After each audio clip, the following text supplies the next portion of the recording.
Ja, darf ich euch in kleiner Runde herzlich begrüßen vor unserem Rückspiel gegen Paide. Martin Lang hat dafür 50 € neulich gezahlt, übrigens, nur als Hinweis, aber da hat es geklingelt und nicht nur gebonkt. Morgiges Rückspiel bereits um 18 Uhr, bitte darauf hinweisen. Und wir haben rund 12.000 Tickets, wenn ich mich jetzt nicht verschaut habe. Sorry, wir haben noch mehr Spiele. Ja, rund 12.000 Tickets bereits weg für das Retourspiel. Und ich freue mich sehr, dass ich heute neben unserem Trainer auch Marco Tilio begrüßen darf. Das erste Mal. But the first words always for the boss. Coach, after Sunday, the next win in Reed, now the next challenge is in front of us. Could you tell us some news from the squad and what do you expect tomorrow against Paide? I expect a game that will be probably with a little bit same picture as last game against them. We know they have some clear threats that we have to be able to defend, especially their counterattacks is a big thing for them, where they have speed up front. They also have some physicality up front, so we have to be ready for that. But then overall, it's about keep on improving with the team and with the things that we want to do well, and that is to control the game as much as possible and create even more chances in the beginning of the game also compared to last time, but having the same control, because then we know that the chances will be there with the good movements and stuff that we do. So important for us that we keep on improving, and we will go all out and do our maximum again tomorrow. That's important. Thanks. And one second question from me, not for me behalf of the fans. A lot of them wrote us.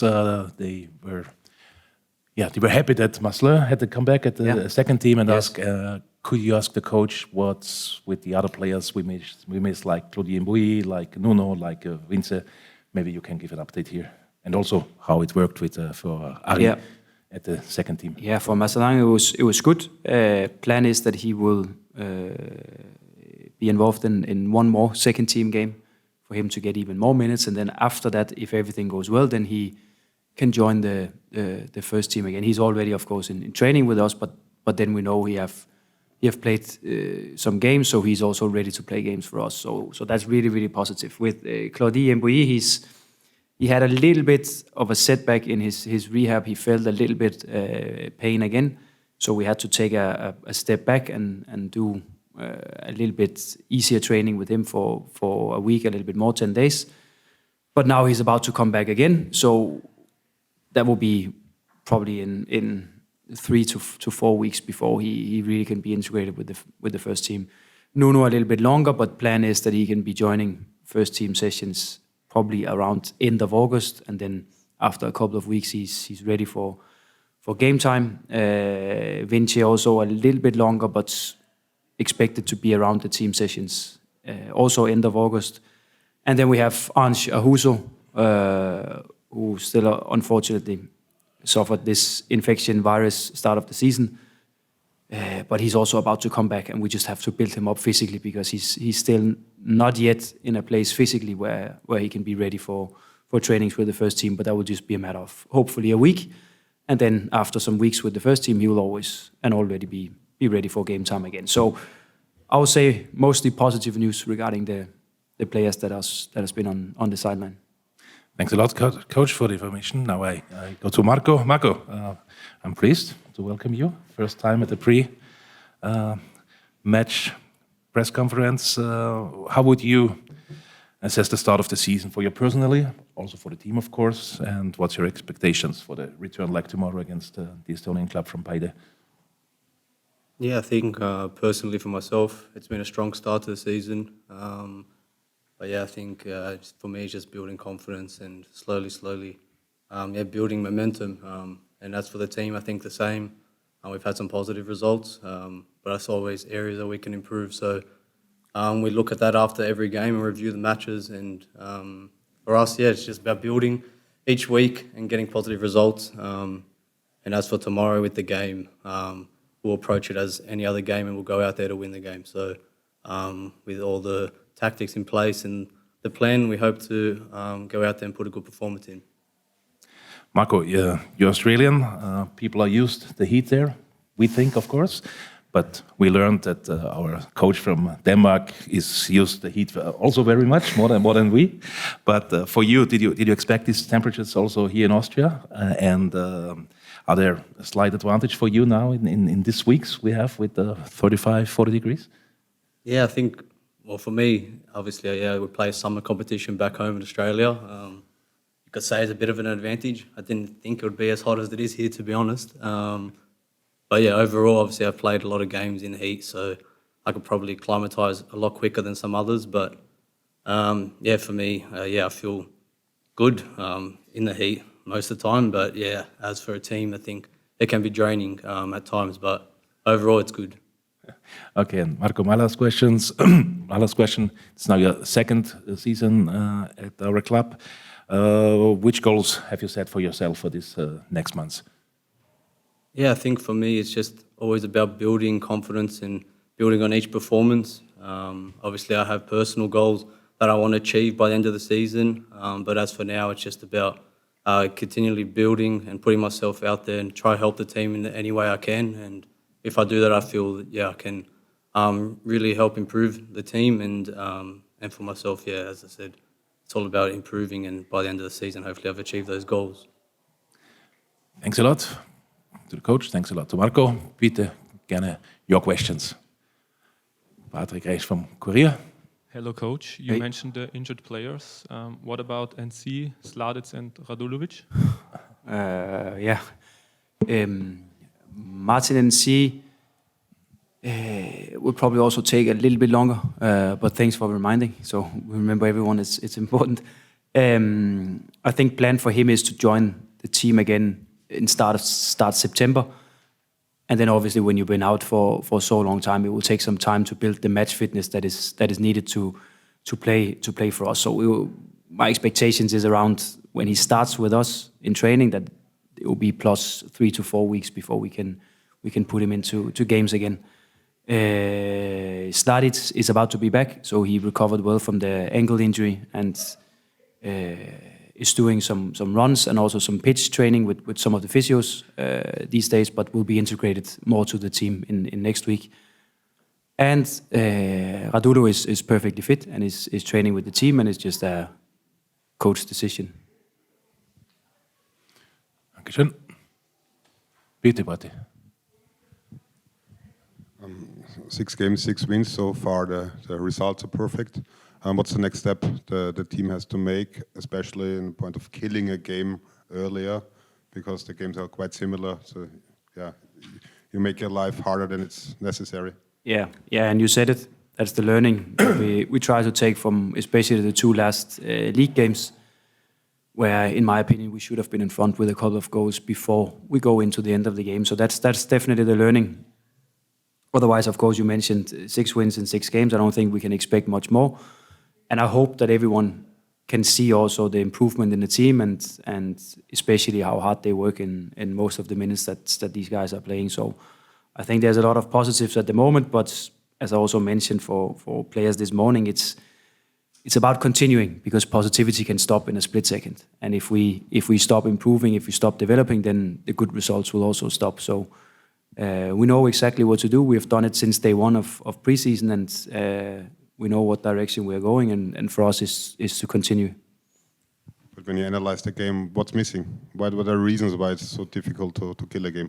Of course, if you score a second goal, it would be easier, but you didn't create that many chances, or you have the power and to force the second goal. Of course, last game in Reed, Erce had 2 big chances after the break. Yeah.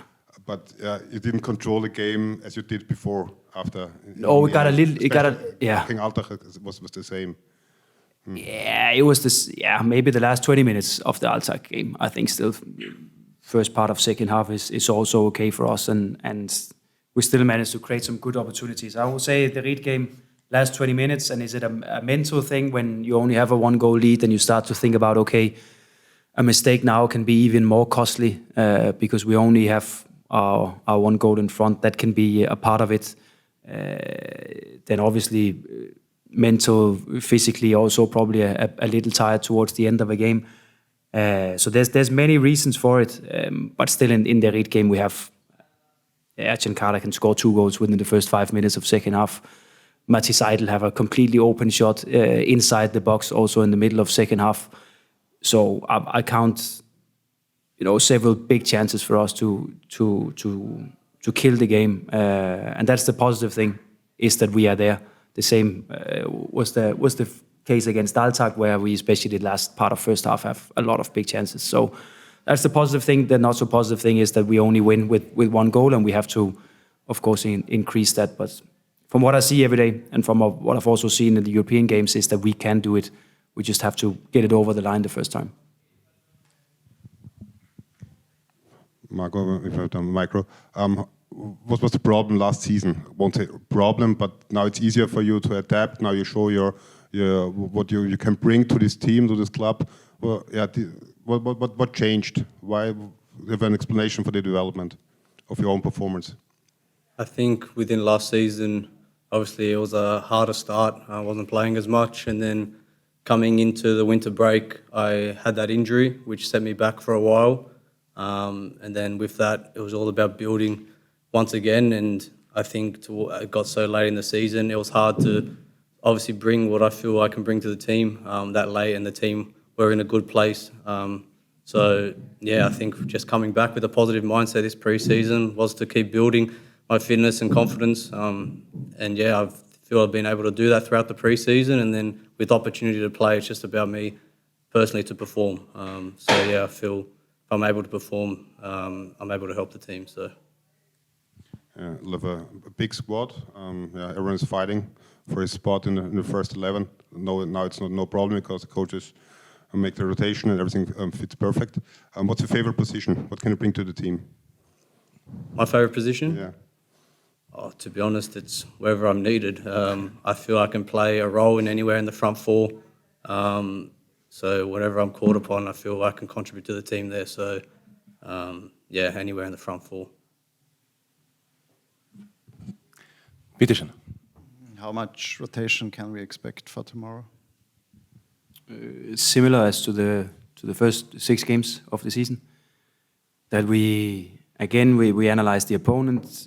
Now, obviously, we have played 1 game against them, so we can use that even better and even more, and then find out where we think the space for us will be to create chances, and then find the players that we think is the best fit for that. But like always, we have to rotate 3 to 6 players, but still very important for us that we have a core in the team that is around our leaders in the squad, and we cannot take too many of them out. We still need some of them, but especially up front, we have different solutions, and we have good solutions, and we can both rotate for the start, but we can also change the game from the bench if we have to. So yeah, like we've done the first 6 games, will be the same. And how do you prepare a team for a duel that already seems like a sure win? Because we play to get better. That's the mindset we have, and we always have to be well prepared when we look at opponents. But the fact is that we focus 80-90% on us in everything we do. So there's no games for us to be wasted. There's no games for us that we can just put aside and say that's not important. Every game is important for us because it's development of the team. It's the development of how good we want to be. And everyone also expected us to beat Santa Coloma from Andorra, which is fine. We were the favorites, so we should not hide from that fact. But there's just a difference by winning 1-0 at home compared to winning 6-2 and scoring a lot of really good goals and getting a lot of confidence boost from that performance. And I want the same effort tomorrow. I want the same performance tomorrow. I don't care about the result from the first game. I only care about us bringing in a 100% performance. Danke sehr. Bitte. Wer immer noch will? With a win tomorrow, you would make it 8 consecutive victories in competitive matches. That would be the longest winning streak by a Rapid coach since Otto Baric in 1987. How special would it be for you to reach that milestone, or is it something completely you don't care? Do I care? Yeah. Yeah, not that much, I think, because I think if you put it the other way around and say, okay, praise to the team for having such a good start, then it's important for me. Then I care about it. But for my own personal records, it's not that important.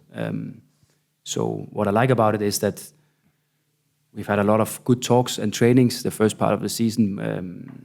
We have to do a lot of things different. We have to do a lot of things much better.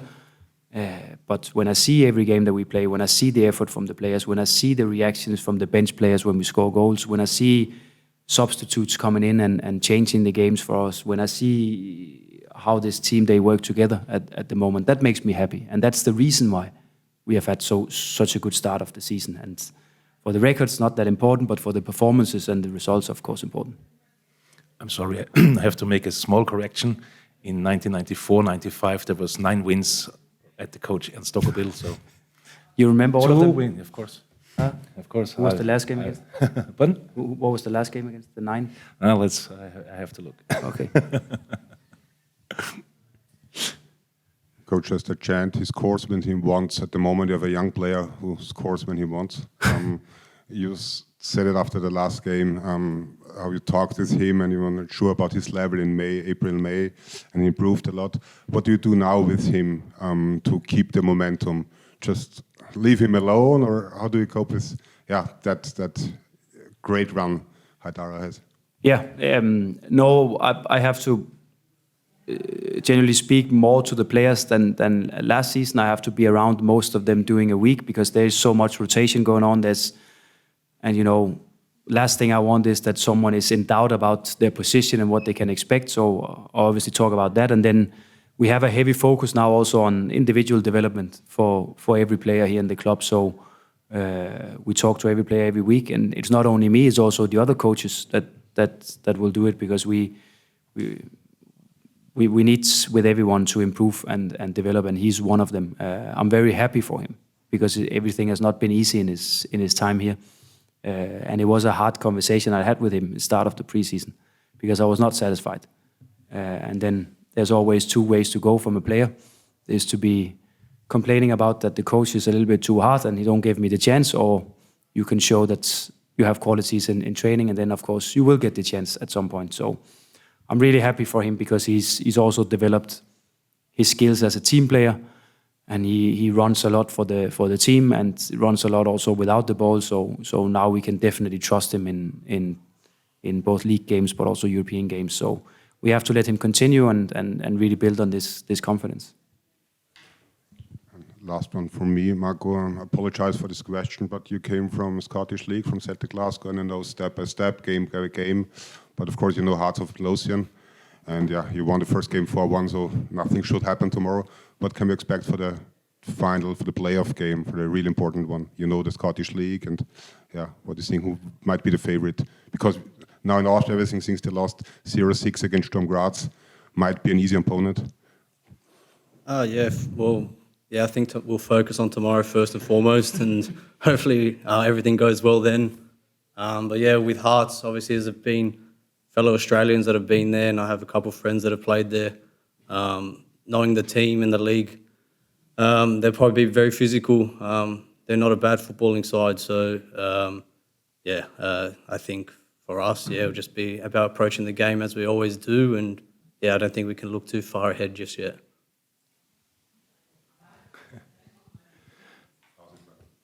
Okay. Alles soweit beantwortet? Dann thanks a lot, coach. Thanks a lot, Marco. And have a good and successful game tomorrow. For the coach, it's the 25th competitive game with a bit so small. Thank you. Thank you.